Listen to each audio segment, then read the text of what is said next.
گفت تلافی اون امروز در خونه از این گرفتن، از شما گرفتن. گفت چطوری؟ گفت اون بنده خدایی که آب تحویل میداد امروز مشم گرفت.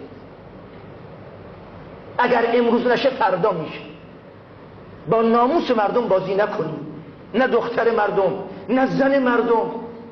ببینید پیغمبر علیه السلام میفرمایند شیطان، ابلیس که جنود و سپاهیانی دارد، تخت پادشاهی خودش رو در دریا میزند، پادشاهی جنیان و شیاطین میکند، به سربازان خودش دستور میدهد که برید مردم رو اغوا بکنید، بفریبید.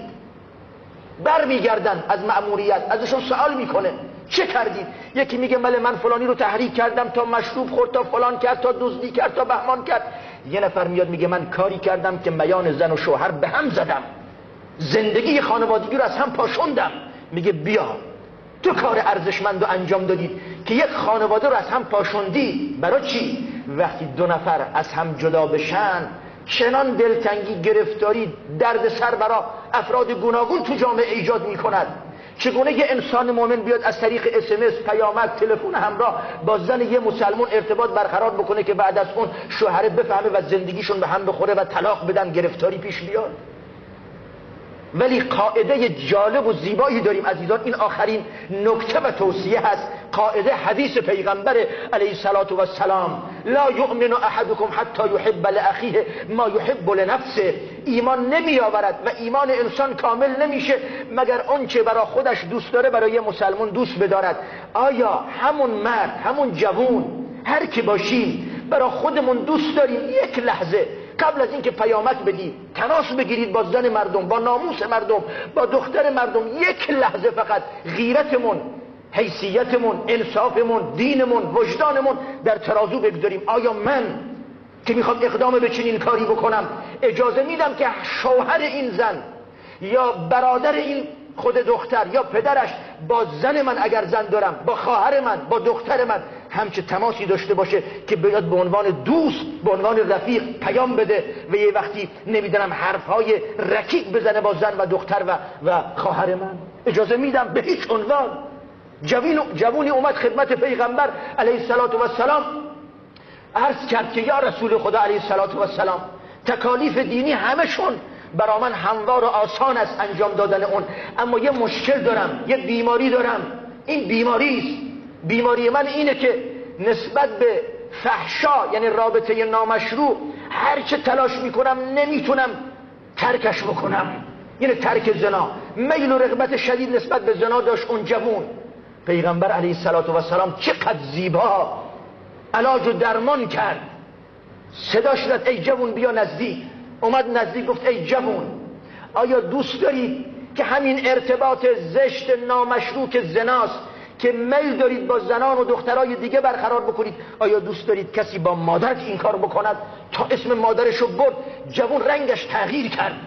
ناموس دیگه، حیثیت کدوم جوون به خودش اجازه میدهد زیر زمین بره؟ براش بهتر است اینه که بشنود کسی با خواهر، دختر، نمیدونم خاله، عمه و مادرش و همسرش ارتباط نامشروع برقرار کرده، حتی از طریق مکالمه، از طریق تلفن همراه و پیامک دادن.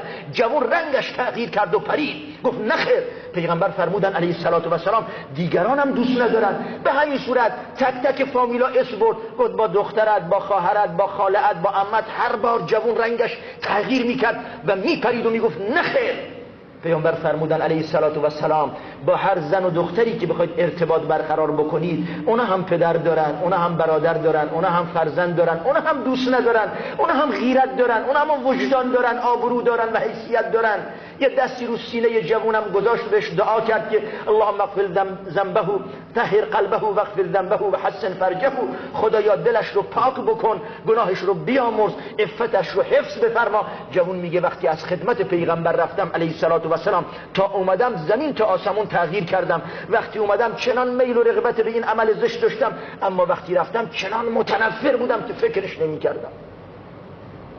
پس زندگیمونو با دقت پشت سر بگذاریم. اگر امروز کسی نفهمه، اگر امروز کسی کنترل نکنه تلفن‌های همراه، کرام الکاتبین همراهمون هستن عزیزان. روز قیامت یوم تبلی السرائر است، پرده ها برداشته می شود. کجا بریم؟ به کی پناه ببریم؟ پناهی جز خود الله نیست که پناهمون بده. همینجا بیایم حساب و کتابمون رو دقیق بکنیم و با ناموس مردم بازی نکنیم، با جان و مال مردم بازی نکنیم که خداوند به هر نحوی کسی که خیانت بکند در همین دنیا قبل از آخرت حق رو از او خواهد گرفت. امیدوارم که خداوند به هممون توفیق بده که بتونیم انشالله اونگونه که شایسته هست از عمرمون کمال استفاده رو برده باشیم. اقول قولی هذا و استغفر الله العظیم لی و لکم و لوالدی و لوالدیکم واستغفروه انه هو الغفور الرحیم جواد کریم برحمته و هو ارحم الراحمین.